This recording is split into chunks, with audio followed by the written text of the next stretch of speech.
What's going on, everybody? Welcome to New York Giants Conversations. And yeah, giving you a late night show, late night vibe. We are out here in the New York Giants streets here to talk about some of the moves they are making. Made a couple more moves today. We are going to get into that.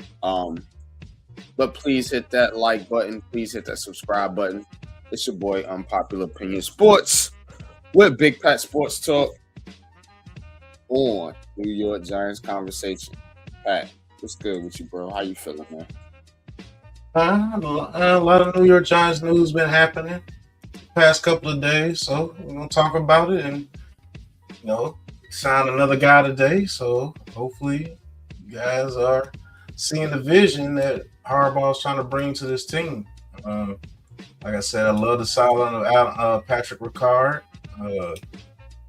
yesterday, and I believe this is going to be a very physical run stopping type team. Run and stop the run. That's what I think he's going to build. Yeah, man. No doubt, bro. No doubt. So we're going to get into it, man. We're going to hit the intro, and you guys please hit that like and hit that subscribe right here on Giants Conversation. Let's go. All right, so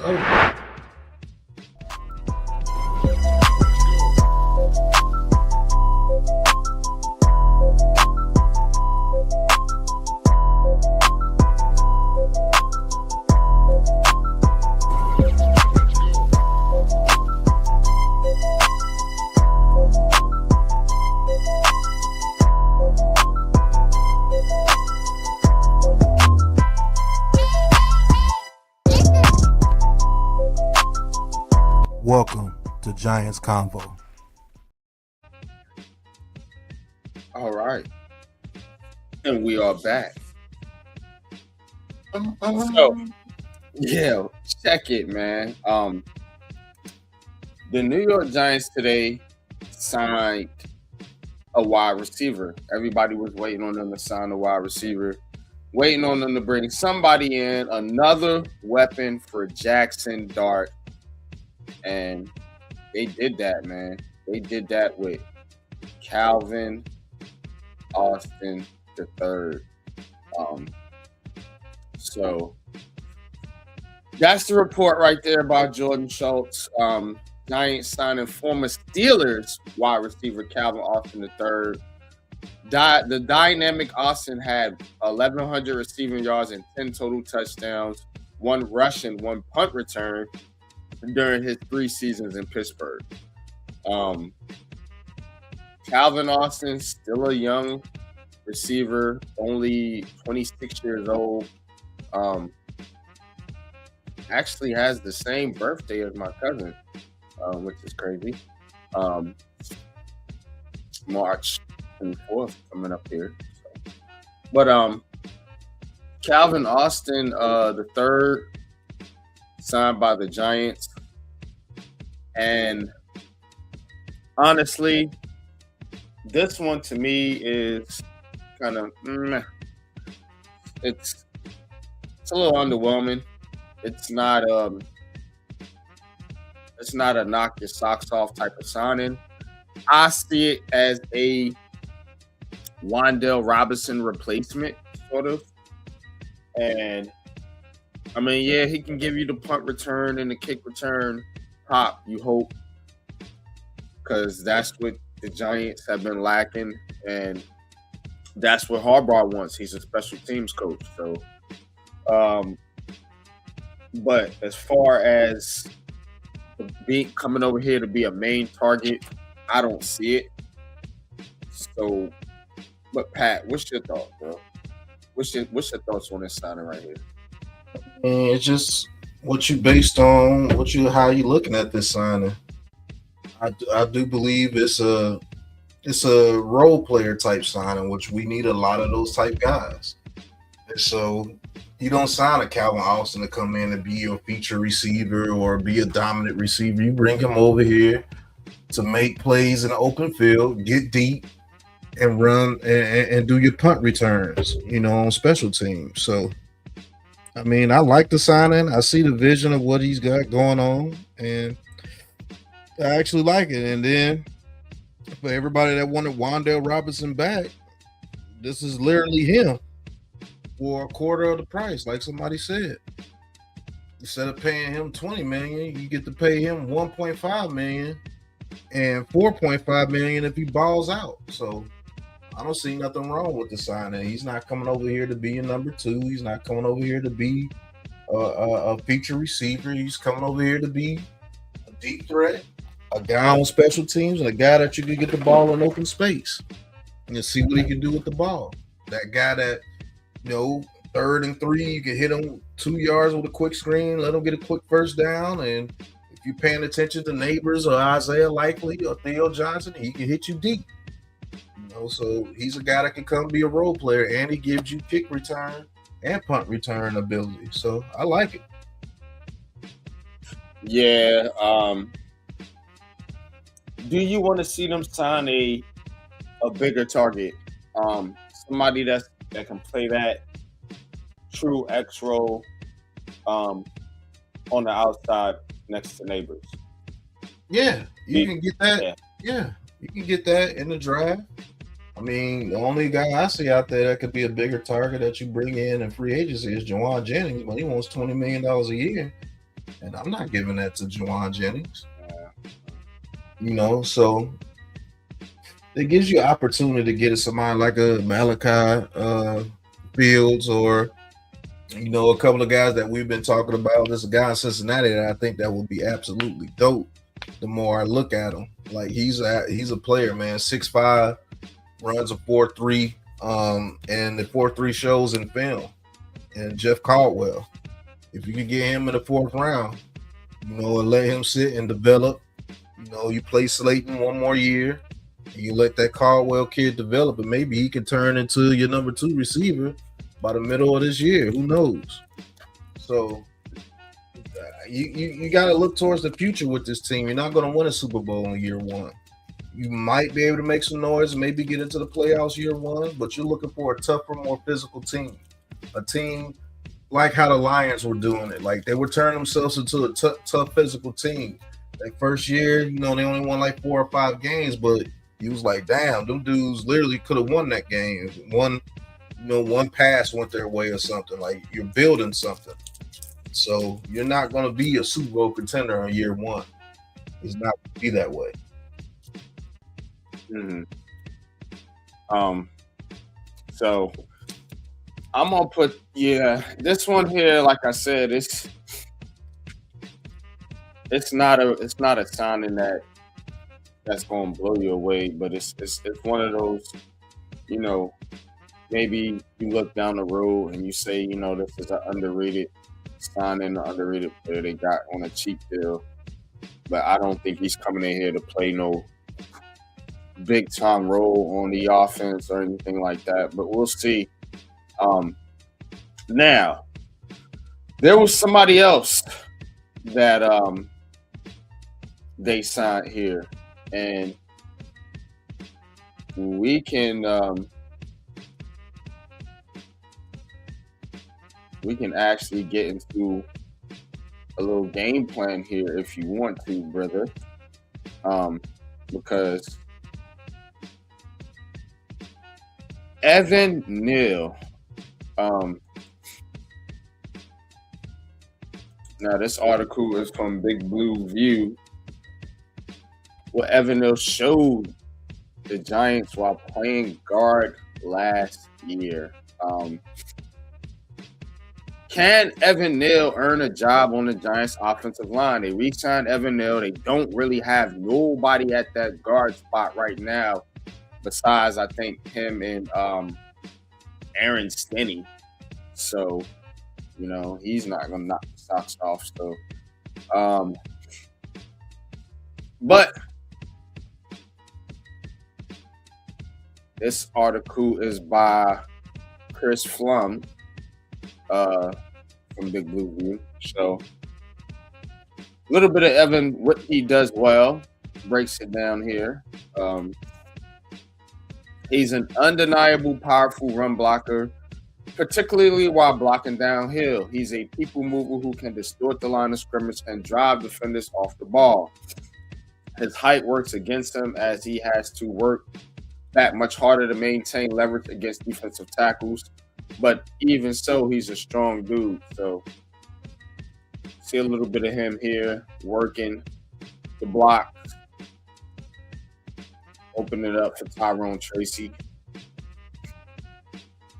Neal is also very quick to hit his landmarks as a pulling guard, as well as quick to work the second level. So Mr. Evan Neal, or Evan Mill, some people was calling him, with McDonald's comment, but he still needs to improve his hand placement and zone blocking, but he's strong enough to still control defenders without winning the leverage battle outright. Neal works well with his teammates, which is impressive considering his size. He never seems to interfere with his teammates' footwork, gets hip to hip well, and is an asset in combo blocks. He also has solid awareness and is always looking for work. His help is noticeable, and he's strong enough that even a shove is enough to knock an otherwise occupied defender off his rush. So, Evan Neal is a big, strong dude. There's no denying that. For me, it was always his footwork and pass blocking. But as a guard, as a mauling guard, if that's what they're gonna make him, if that's what he's doing right here, I think he might work out. What you think, Pat? I'm thinking that, with the way that, that he plays and the strength that he plays with, he's the type of guard that a Harbaugh likes at the guard position. Especially if we're going to be heavy run. So, we're not counting on him to do heavy pass blocking like that. And I think he should have a chance to come and compete. I mean, it's a 1-year deal. It's not like they gave him $15 million or something. Like, I don't understand these fans that just go crazy over these prove it deals. Like, this is a prove it deal. What if he was being coached up wrong? What if Harbaugh can really get behind him and he gets confidence and he wants to play very well now? Because he had no confidence over there with Brian Dable. They didn't even let him play last year, so he even get a chance to show if he did improve. You see what I'm saying? So what if you could bring him in there and start putting him in as an extra lineman, let him go in there and use that power? You know what I'm saying? Just because he was a first-round pick, yeah, it didn't work out. But you got him back on a 1-year vet minimum. What is that? That's nothing, bro. So if this dude turns out to be something, at least it'll be a swing lineman for you. Hell, I think you win. Like, get this kid a chance. Let him see what he can do. Let him go out there in the preseason. Let him play. Let's see if he got anything. If he ain't got nothing, guess what? You cut him. You're not losing any money. So I don't get the uproar of everything. They didn't come out and say, yeah, we're signing Evan Neal 2-year, $20 million contract to be our starting guard. They didn't say that. They brought him in there to be depth. And guess what? They may be running the system on what he does best, power blocking, power run blocking. He's not at the tackle position where he has to move his feet like that. And he can pull. He is an athlete. Whether you like him or not, he is an athlete. He can pull, get out there, and knock some heads. So let's see what he got. Yeah, no doubt, bro. I'm with you on that. I, for one, been saying to move this dude in the guard. So, wow. Everybody in their mama swore he was a tackle. But I think Harbaugh can unlock that, And people was talking about signing guys like Daniel Falele and Mekhi Becton. You got that type of guy right here in Evan Neal, bro. And you could probably be a better version of those guys. You know, if you give them a chance and you actually coach them up. So, I don't think he's a guy that you can't be coached or anything like that, or is lazy or doesn't want to work hard or anything. I just think he was misplaced and not coached, you know, properly. So that's why I was, you know, banging the table to put him at guard. It wasn't because I didn't like the dude. It's because I could see he was miscast. You know, and a system that and a coaching staff that really didn't care about him.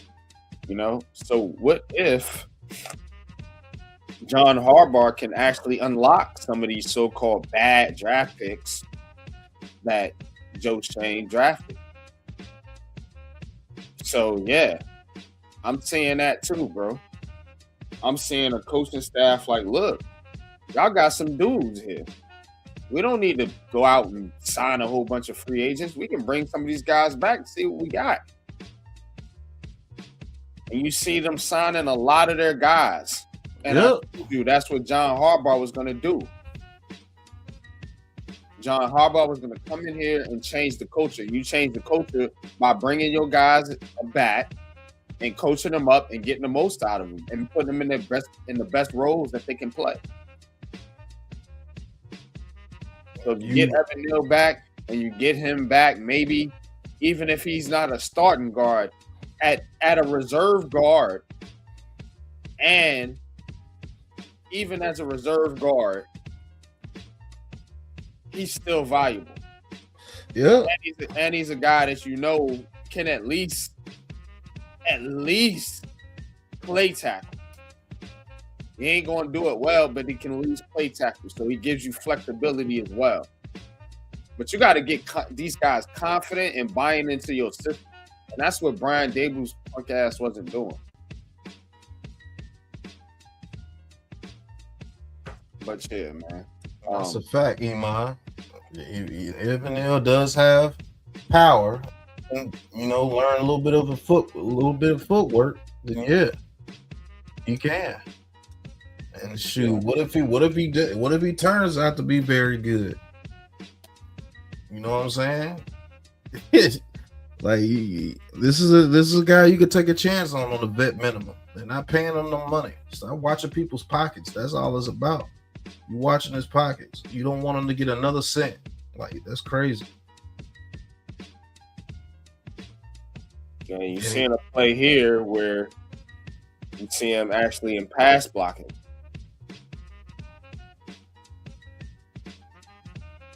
Turned into a touchdown.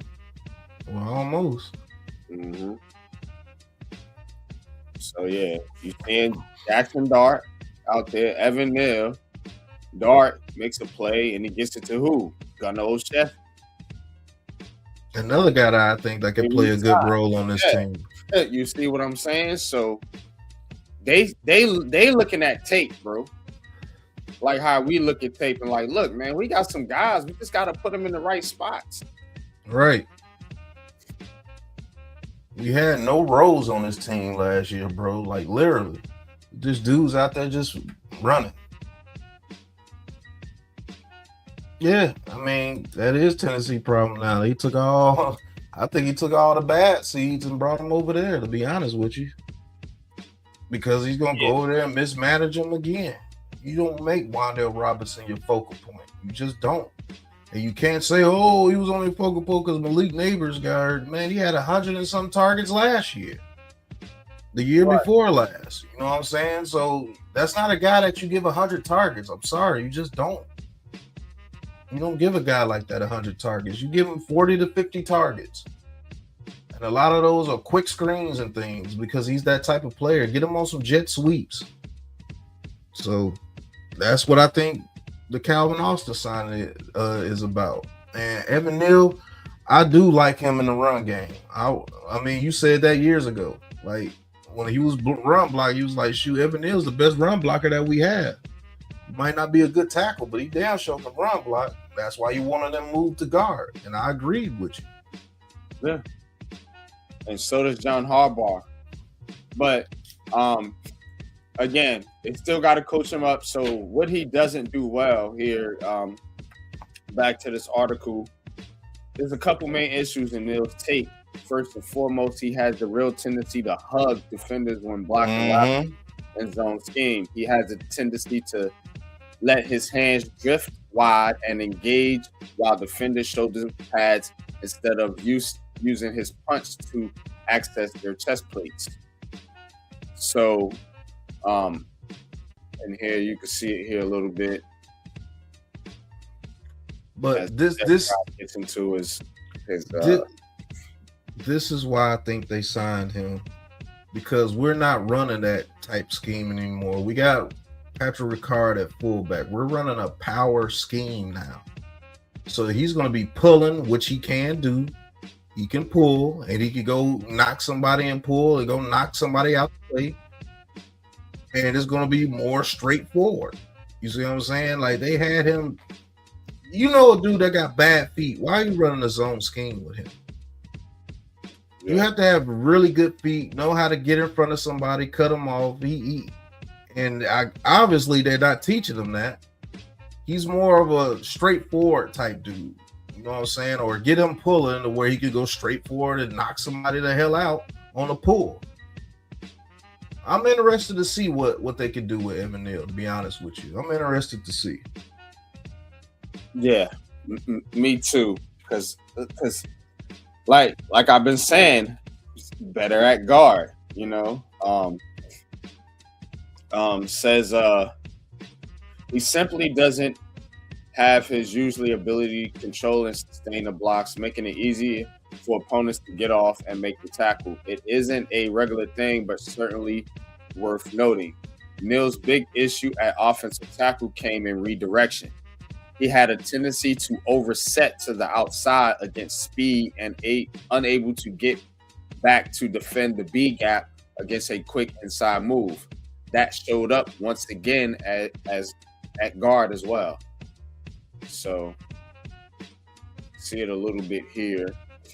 Yeah, he tries to beat you to the punch, but he oversteps himself. Like, he overexerts himself and gives him, makes it easy for it to swim past him. So and were they training him at guard the way they were supposed to be training him at guard? Or did they just throw him out there and say, hey, go play guard?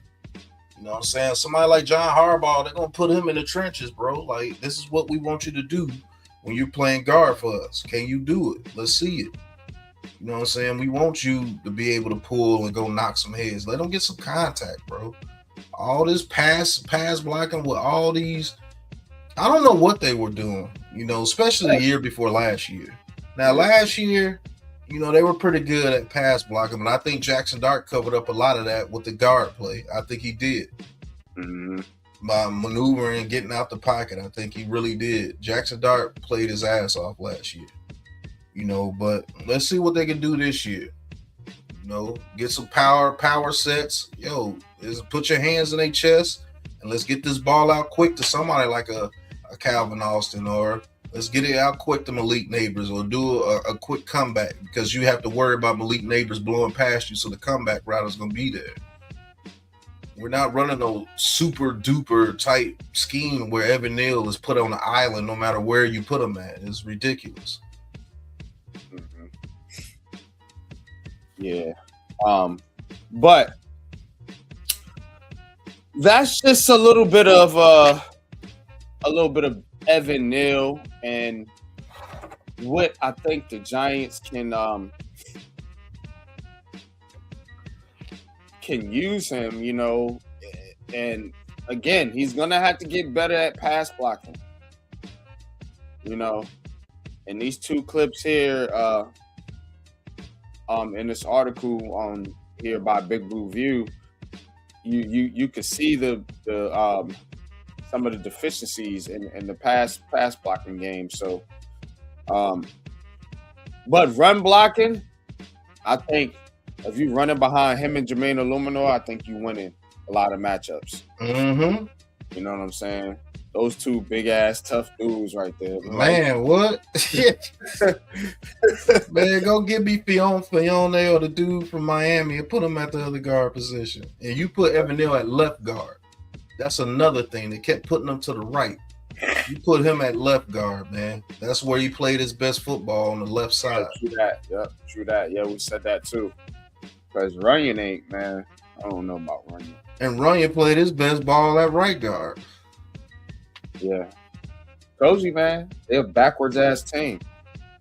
Like you forcing these dudes to do stuff that they normally don't do, and I think it's quite dumb, to be honest with you. But hey, what do I know? Yeah, it is dumb.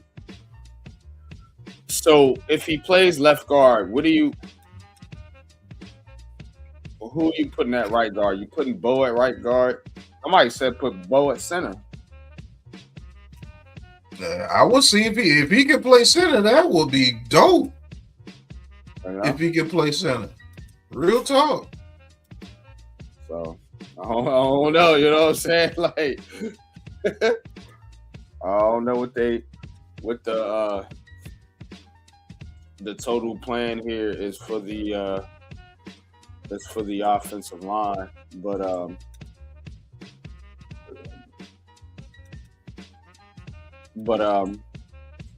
going back to the Calvin Austin thing here a little bit.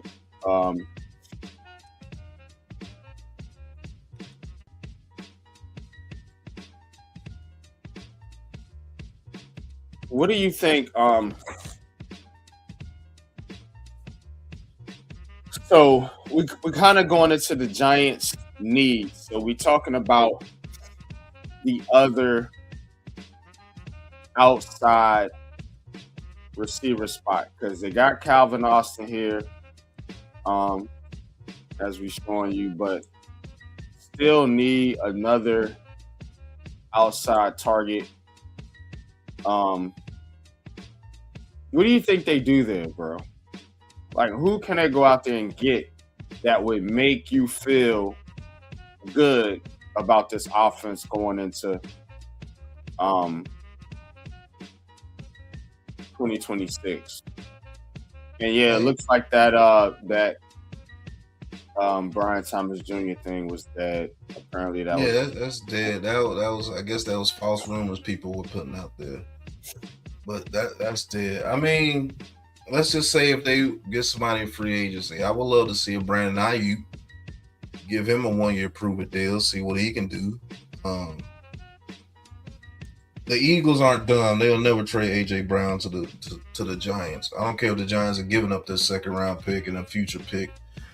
They will never trade him to the Giants. Why would they trade him and let him come back and destroy them 2 times a year at least? So that's what he would do. Man, he would put it on the Eagles, bro. Like, for real. But I would like to see them get one of those guys that we've been talking about in the 4th, 5th round this year and let them see, let him develop. I mean, this year, I know everybody hates him, but you still have Slayton. He's even though he drops the ball, who knows? Maybe Harbaugh gets him to where he doesn't drop the ball. Who knows? How he can step up and be somebody. Crazy. That would be crazy as hell. You do have Hodgins. You do have Hodgins. If you want a bigger guy to put out there in certain situations, you do have a Hodgins. But I do believe one of those guys that you could get in the 4th round can actually come in there and outplay him and become that guy. But just in case you got him, if not, you cut him or you put him on the practice squad. No, but Ayuk, I would love to see a Deebo Samuel come. You know what I'm saying? Let him play a bully role. Just be a bunch of bullies. That's what we're going to have to be this year. We're going to have to be the bullies on the block, man. Mm-hmm. So, we're looking at the Giants' offense right now. So, we're going into the Giants' biggest needs. We're talking about that wide receiver spot. We're seeing right there, you got Neighbors, Slayton. And this one was from yesterday, so it doesn't have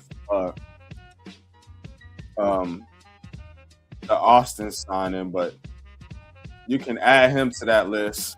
We know who the quarterbacks are: Jackson Dart, Jameis Winston.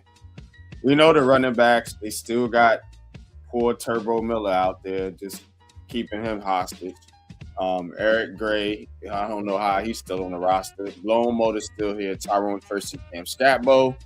Tight end, they got Isaiah Likely, Theo Johnson, Man Hurts, Thomas Fedoni, Tanner Connor, and now Patrick Ricard as the fullback.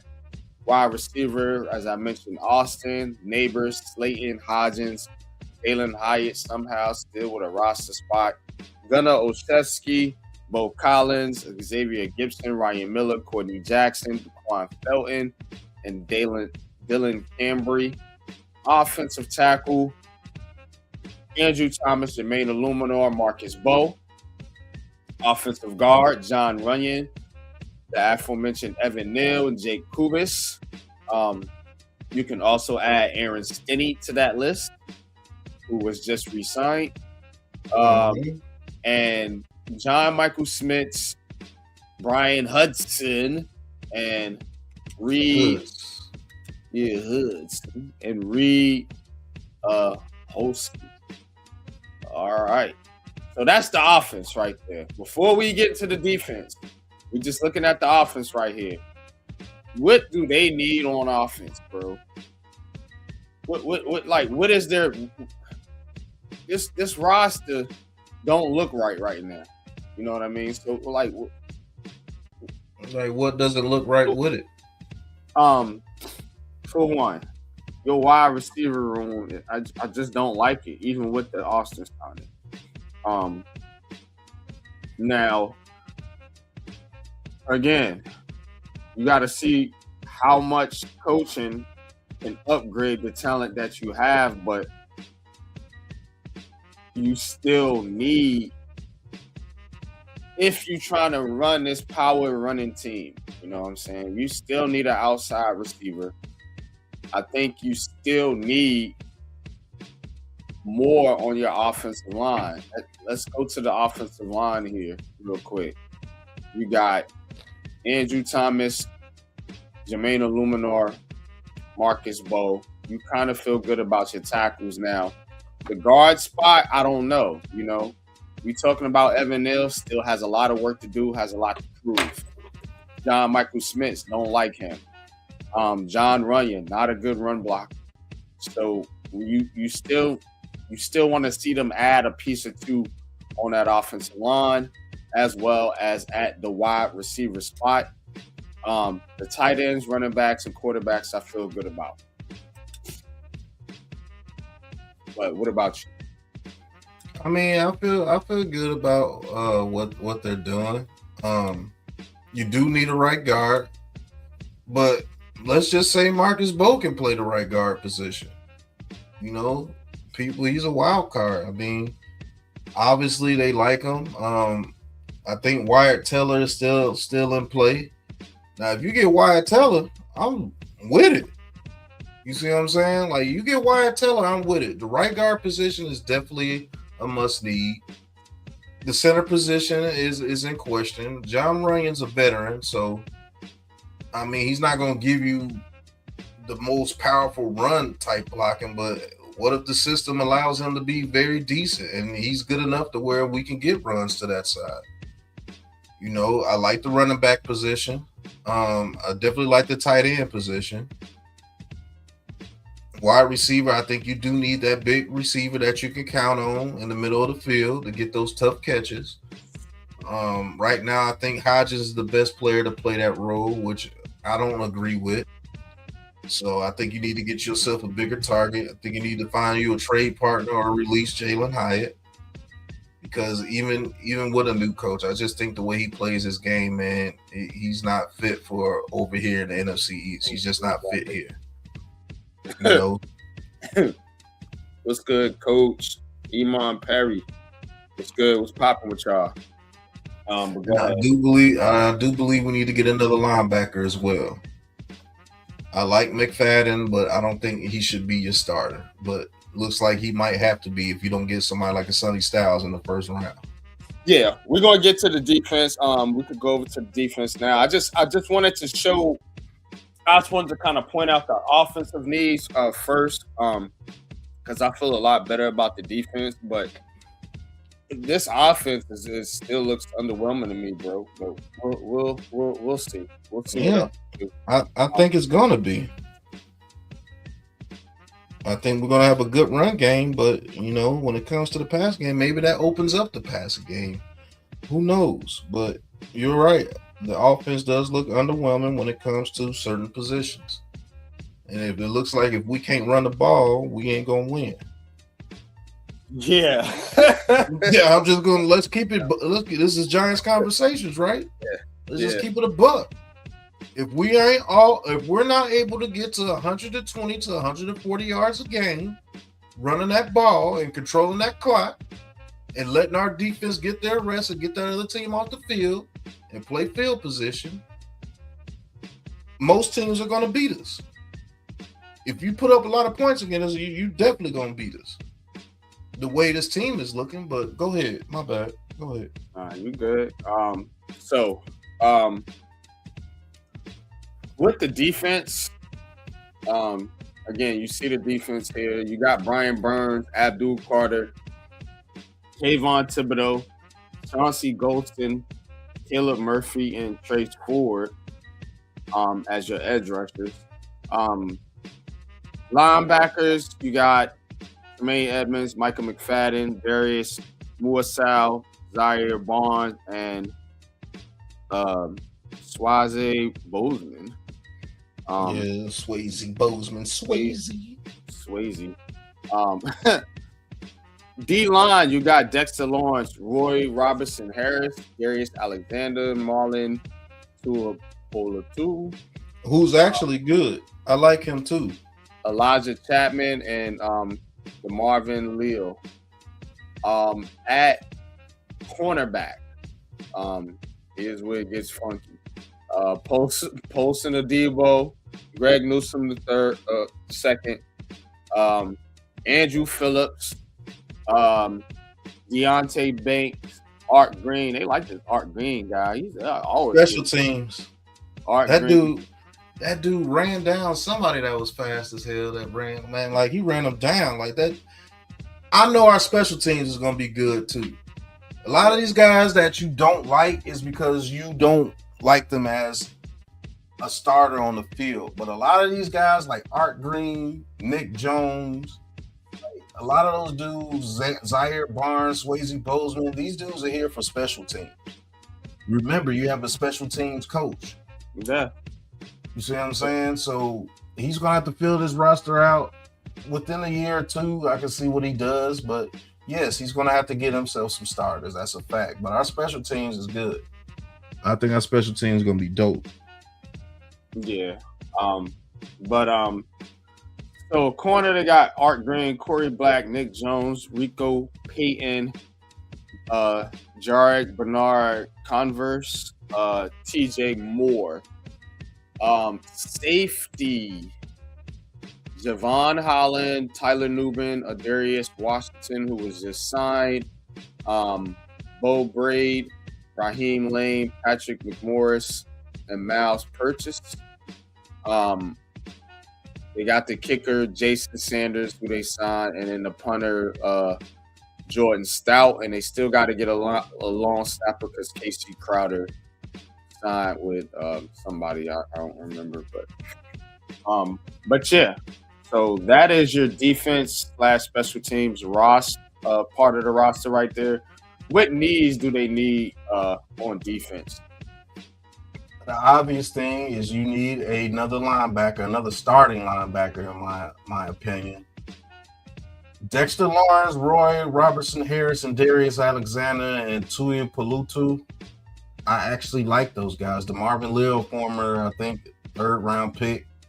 He could come and help you out as well. I actually like our defensive tackle room. I don't think we need to go out there and get some outstanding defensive tackle. Let Darius Alexander develop. You know what I'm saying? Let's see what he can do next to Dex. If you want to bring in another body, go ahead. I'm not against that either. Maybe you go get his teammate from Clemson if he ain't on that BS doing that Fugazi type stuff. You know what I'm saying? He's actually a monster if he's actually got his head together. So you can get somebody like him for the cheap right now.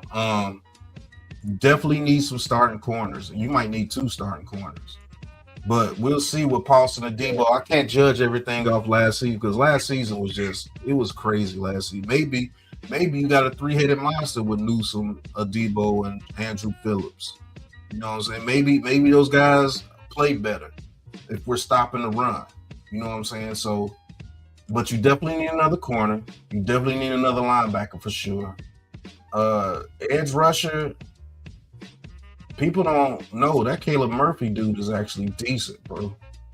You go look up Caleb Murphy, like he's decent. Then you got Chauncey Golson, who can play some inside and for you as well. You got Kayvon Thibodeau right now for the time being. I don't know if they're trying to trade him during draft night or whatever. And you got Abdul Carter and Brian Burns and Tremaine Edmunds to back them up at the linebacker position. Defense, stopping the run and running the ball. That's what we're going to be based on this season. That's why I agree with you when you said this may be an 8 or 9 win team going into this season.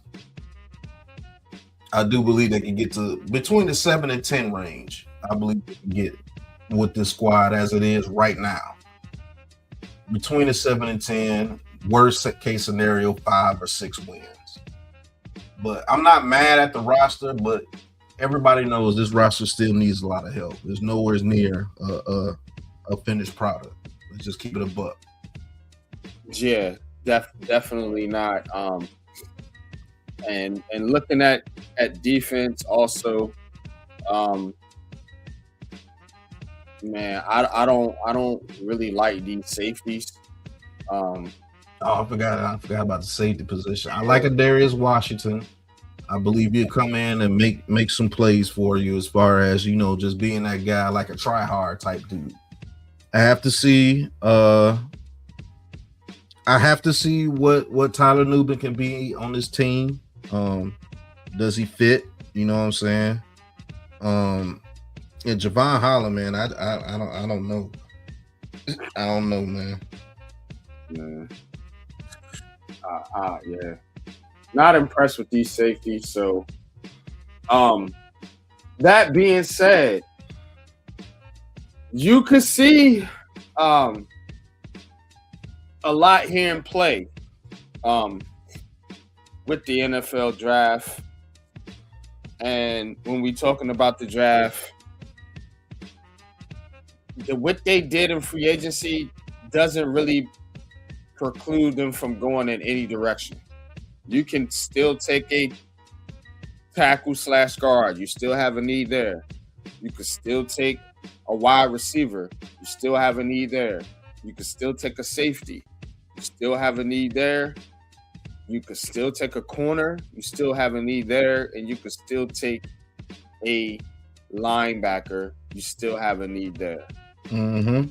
So they didn't really do anything to kind of, because we were saying like, yeah, once free agency comes, we're gonna really kind of know what direction they're gonna go in the draft. No, we don't. We don't know shit. Because they could still go in any one of them directions. As of right now, the way this roster looks. What you think?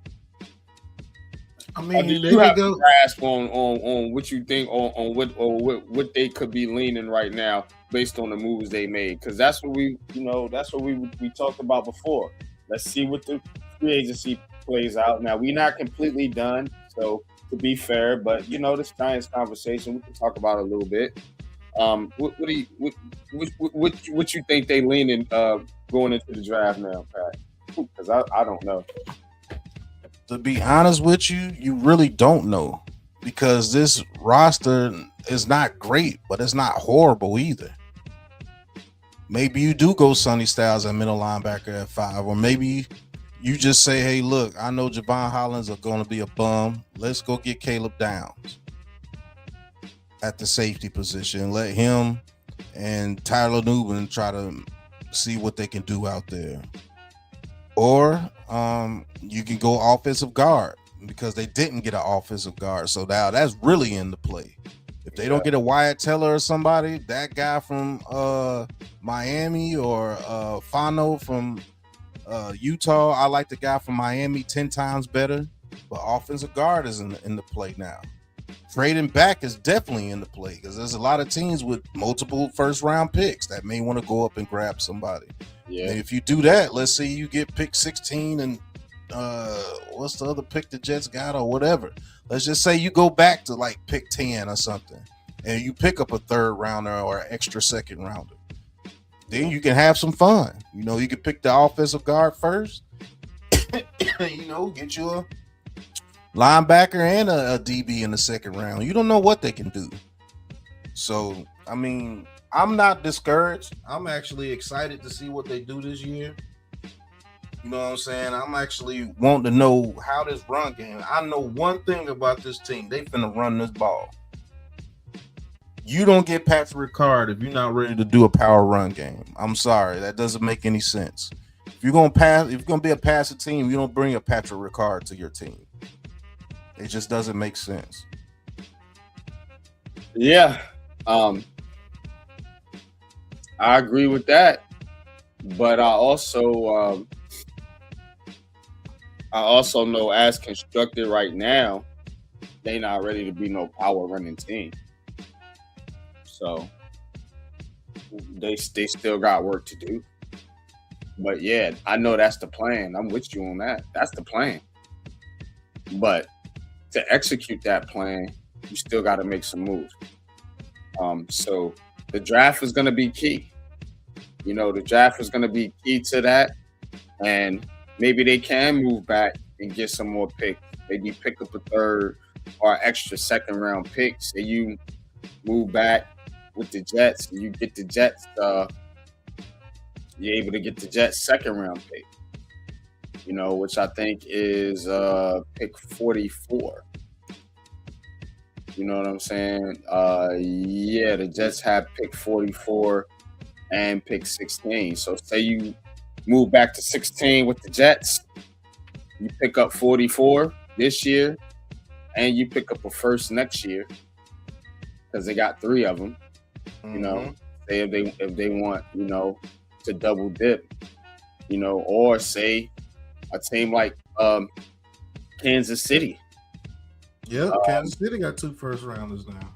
I believe Kansas City got 2 first rounders. So they got pick 10 and pick 29 or something like that. Yeah, because of the Rams trade. What if you do that? You know, what if Kansas City wants Jeremiah Love or somebody? You know, no, they just got Kenneth Walker, so that's definitely not going to happen. Yeah, well, say what if they want Sonny Styles? I mean, yeah, now that can happen. So, you move back to 9, you know, and say you want Jeremiah Love at that point, and you take them at 9, and then you take which I still wouldn't like, to be honest with you, but you take them at 9, and then you got number 29 from Kansas City, and then say you get Kansas City's pick. I think you still get a third round pick from them. You know what I'm saying? Say, yeah, that's what I was looking. Say you get Kansas City's pick 74 in that trade, and you pick up a third, you get an extra first. So now you got 2 first rounders, and you got the second rounder. Yeah, they're gonna have to do some maneuvering in this draft to pick up some picks. I do know that if they want to really infuse this roster with the talent that I believe they need to run this power running game that they want to run. So you're gonna have to get some young guys in here. You already got your vets. You know, you've been picking up veterans. You've been bringing back some cats with you know, that's already been here, that, you know, knows what the Giants about, that's been in the system, you know, or, you know, at least the Giants building, you know, and then you got some guys that's coming in here to help you run the system, like Darius Washington on defense and Patrick and Isaiah Likely on the offensive side of the ball. So I do think the Giants are working slowly and cautiously to build this team out. Not making no rash moves and no, reactionary moves. Just because you may lose a player or two here and there. So, but in the draft, I do think they need to make some maneuvering. They do need to really consider that trade route. Unless you're absolutely just dead in love with Sonny Styles and he's there for you at 5, or unless you're just dead in love with Caleb Downs and he's there for you at 5, which I don't think they can be with either player. You got to consider that trade down. You got to. I want Sonny Styles too, bro, but this roster you need more talent to compete. You do. And you lost some guys. I mean, they weren't the greatest guys. You got some valuable replacements, but you still need to add. It looks like they basically stood pat here, so to speak. You know what I'm saying? Outside of getting Likely, I mean, that's a big addition. Patrick Ricard is a big addition. But you pretty much stood pat in most of the other areas. So I think you do need to really hit this draft hard. And we're gonna be covering it, bro. And we're gonna be having mock drafts and giving you draft profiles and breakdowns and different things like that. So y'all stay tuned and hit that like button, subscribe, and hit the notification bell so you know when we popping up with this new content here on the Aboriginal Sports Network, as well as Unpopular Opinion Sports and Big Pat Sports Talk. Hey, draft. So now we gotta think about the draft now, Pat. Yep. And what they're gonna be doing there. I don't think they're gonna really make any more major moves in free agency. Maybe they get a guard. Maybe. I hope. But then again, maybe not. Let's just say Wyatt Teller's on his team. Do you feel better about the run game? Yes, I do. Yes, I do. Because I want a veteran. I want somebody in there that knows what the fuck they're doing. You know what I'm saying? That I can trust. Let's put it like that. I want somebody in there that I can trust. And right now, I just don't feel good about it. And you still got John Michael Smith at center. Let's not forget that. And nobody liked him last year. So how can you feel any better about the offensive line? How can you? I don't know. Maybe I'm tripping. No, I mean, you're not tripping. I mean, we pretty much got the same offensive line minus Greg Van Roten. Yeah. That's it. We got the same offensive line minus Greg Van Roten. So I think the offensive line got a little bit worse. Yeah, it is. If you want to keep it a buck, unless Marcus Bo can step in and play that guard position, which I think he will be a little bit better than Greg Van Roten. So if Bo is going to guard, I would feel a little bit better. But then who's your swing tackle? It can't be Evan Neal. That's right. A damn That's fact. why they got Neal there, because they want Bo to play tackle. You see what he's going to have to be a swing tackle. Yeah. Which I am confident in him playing swing tackle. I'm confident in coming in and starting that tackle. To be honest with you, they want him. One of those guys go down. Mm-hmm. So, that's why I said earlier. I feel good about the tackle. Guards, no. We actually got depth at tackle, but we have no right guard and we have no depth at guard. Yeah. And you don't like that you trust, and you don't like your center. So they got some work to do, and I think it's going to be a lot of offensive linemen in this draft if they don't get a Wyatt Teller or somebody in free agency. Or they may just pick him up before training camp because nobody's willing to give him a deal. Maybe that's what they're waiting out on. And he can come in on a 1 year, $3 million deal or something. Who knows? Yeah. But yeah, we're gonna wrap it up for the night. I want to give you a quick little show here, and Yeah, man, we're gonna hit you with Giants conversations here on Thursday evenings. Check us out, man, and look, check out the Giants, man, and see what they do, and see if they make any more moves, because they cannot be done with this roster at this point. So there will be more moves to come. Right now, just the Calvin Austin thing popped off, and of course, we got the news yesterday with Ricard and some of the other signings that they made. But that's all I got, man. Pat, if you got anything else, man, you know what to do, man. Take us out, bro. I'm gonna wrap it up. All right, man. This has been Giants Conversations, man. This is just to open up your mind about some conversations that need to be had with the New York Giants. So Giants Convo with your boys, Big Pat Sports Talking NYG22. And until the next episode, y'all know what time it is, man. Peace. Peace.